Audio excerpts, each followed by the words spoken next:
Hi, my name is Jennie Seminole Parker. My parents are Makena, Sacred Corn Tassel Woman, and my father's Big Spider. When they got back from Fort Robinson and they were in South Dakota at Cheyenne Creek, they all went back to the north. The Indian agent told them they all had to have white people names. My grandmother, she said, I already have a name. She said, I'm not going to have them give me a name. She said, I want to choose my own name. She said, I want to be named after the cornflower. So the interpreter was describing the flower, and we call it black medicine flower. And so the Indian agent called her Daisy. So that was my grandma's name. That was her white people name. And my father pointed at General Miles. The Cheyenne people knew him as Bearcoat. And my father wanted that name, Bearcoat. And he pointed at him and said, I want his name. And the Indian agent didn't know what he meant. So my father's name is Miles Nelson. And I'm named after his sister and my mother's sister, whose name is Jennie.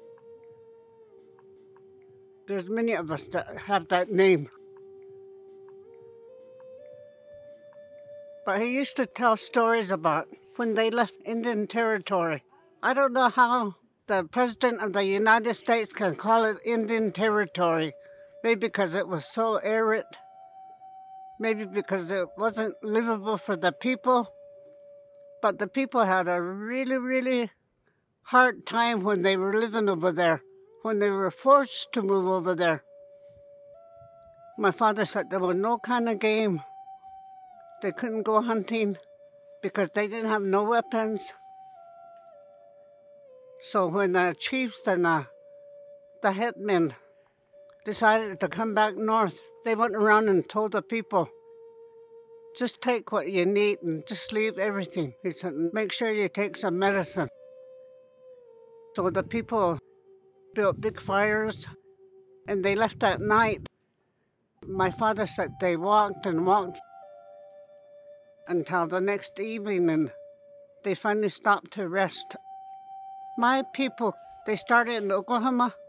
They went through Kansas. They came through Colorado, Wyoming, and South Dakota, and back to Montana, back to the north. There was a woman that was with the Little Wolf's group.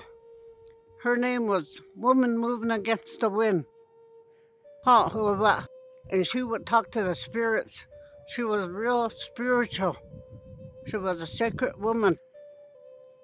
And the spirits guided them all the way to Nebraska.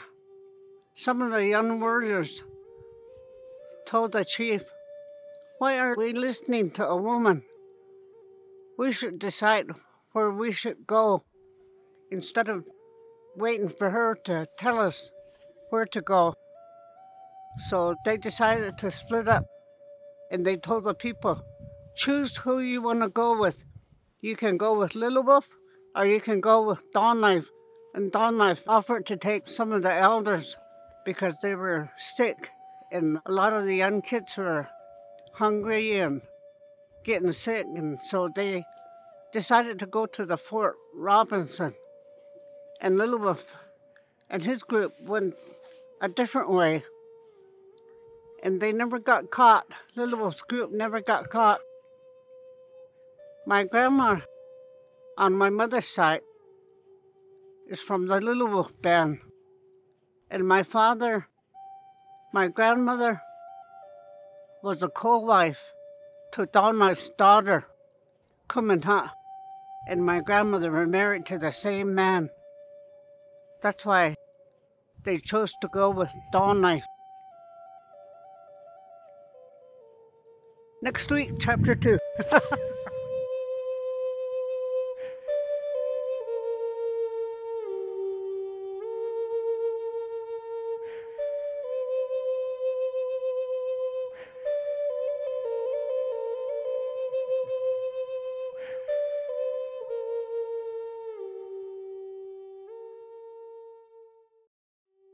I'm just really thankful that my parents taught us to be that way.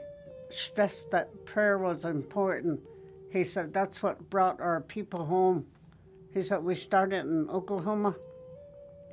He said we all got together and prayed together, he said, before we left. He said, and the chiefs told them, build a big fire in front of your lodge. He said, so people were bringing wood, he said, built big fires in front of their lodges, and he said, only take what you can carry or use, what you need. He said, so we had to leave everything, he said. He said, my mom packed a few things, he said, and he said, we started walking, he said, and he said, the next day, he said, it seemed like we walked for days, he said, but there was one woman with them. Her name was Woman Moving Against the Wind, and she was a sacred woman. She was a very spiritual person. She would go out and pray, and the spirits would talk to her and tell her which way to tell the people to go. And so she guided them all the way to Nebraska, from Oklahoma through Kansas. When they had the battle, well, it wasn't a battle for my people. The other side, the cavalry called it a battle. The battle at, what is it? Punishwoman's Fork. It's by Scott City, Kansas. That's where they have the big cave. That's where the people were hiding when the soldiers caught up with them. And the soldiers came and surrounded them, shot their horses, so they had no horses left. So when the soldiers went to their camp, there were no soldiers around. So the leaders told them, we have to leave. We have to walk. And it's really steep right where that cave is. And they climbed out of there. My father said they walked for 3 days. He said, we didn't stop to rest. He said, we just kept moving before we got to Nebraska. He said the soldiers were coming, and that woman moving against the wind went out and prayed, and she came back and she told them, they're gonna go past us, but everybody has to go across that field, that flat. There was a flat there. He said, and go slow, and keep your kids from running around. Go slow and don't look back. Just keep moving. And some of you lay down. So when the soldiers came and went on past them, went on up the hill, the men couldn't figure out why they weren't shooting at them. My sister got a report, the cavalry, all they saw was a herd of buffalo that the people had camouflaged into buffalo. And when the soldiers went on by, then they rushed over to hide, and then when they got to Nebraska, that's when they split up. A lot of the elders were getting sick, and the little kids were sick from hunger and being tired, and so they split up. And the two chiefs, Little Wolf and Dull Knife, told the people, choose whichever chief you want to go with. We're not going to make people go with us. So my father and his mother went with Chief Dull Knife to Red Cloud Agency. Dull Knife had 3 daughters, I think, and one of the daughters was married to my grandpa.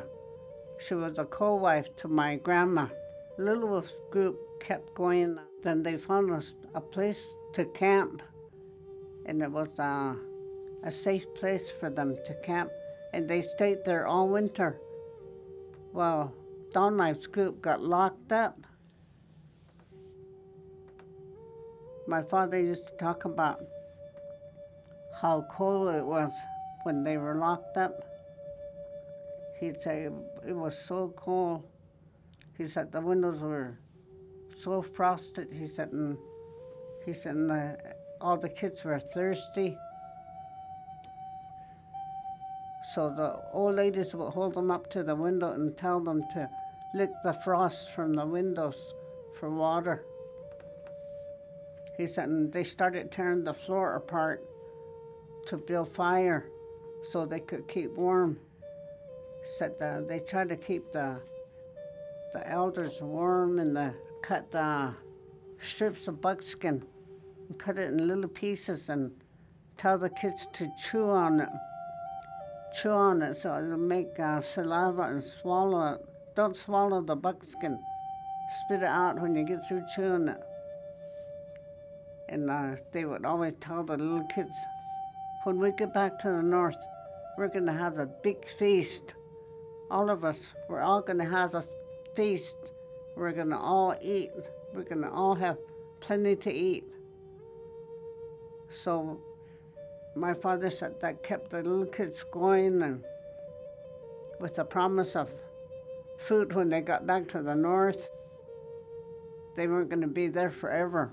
After they broke out from Fort Robinson and they all met up on top of the Sand Rocks, they split up, and one group decided to go north, and Dawn Life told his followers that he wanted to go to Red Cloud camp. So they split up, and the group that wanted to go north are the ones that were all killed at the last hole.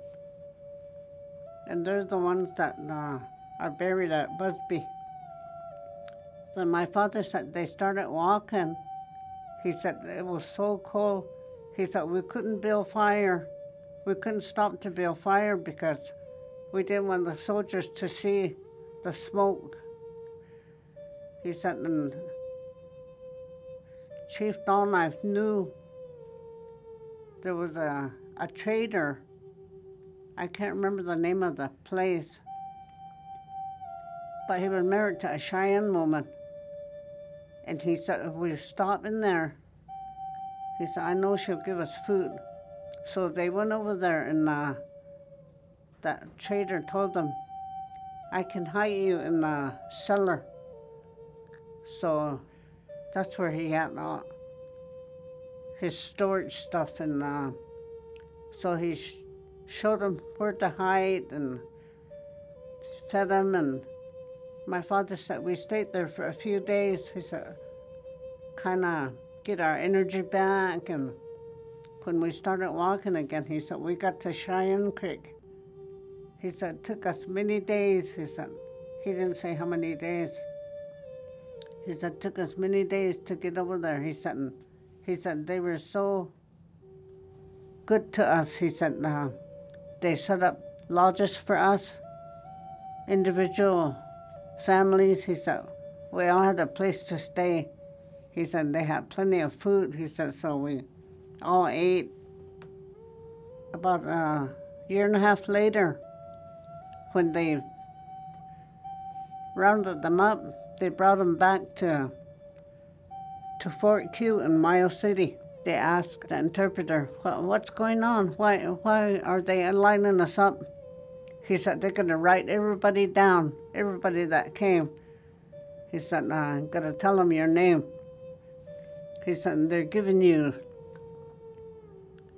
new white people names. And he said, there were 2 men there.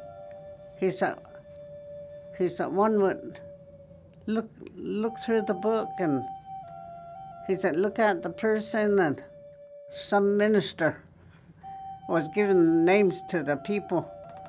And my grandmother said, I already have a name. She said, I'm not going to have them give me a name. She said, if I have to have another name for them to put me down, I'm going to pick my own name. So she said, I'm going to be named, we have the cornflower that we call black medicine. She said, I'm going to be named after that flower. He said, well, we can't call her black medicine. So they called her Daisy. My grandma's name is Daisy. And my father pointed at General Miles. The Cheyennes knew him as Bear Coat. He didn't want that man to give him a name from the Bible. And he always thought, he said, probably for a whole year, he said, I thought my name was Bear Coat. He said, some of the Cheyennes even started calling me Bear Coat, he said. And all that time, the Indian agent wrote down Miles Nelson. That was my father's name, named after General Miles. His father came from Quebec, and he had a Cheyenne mother. And their name was Simone Lajeunesse. And when they were writing their names down, my father told the Indian agent, my father's name is, and he told him the name, Jules Baptiste Simone Lajeunesse. And the Indian agent told him, oh, you don't need all that. You don't need to be named after that. He said, we'll just pick one of them. So he's translated Simone into Seminole, and that's how we got the name Seminole.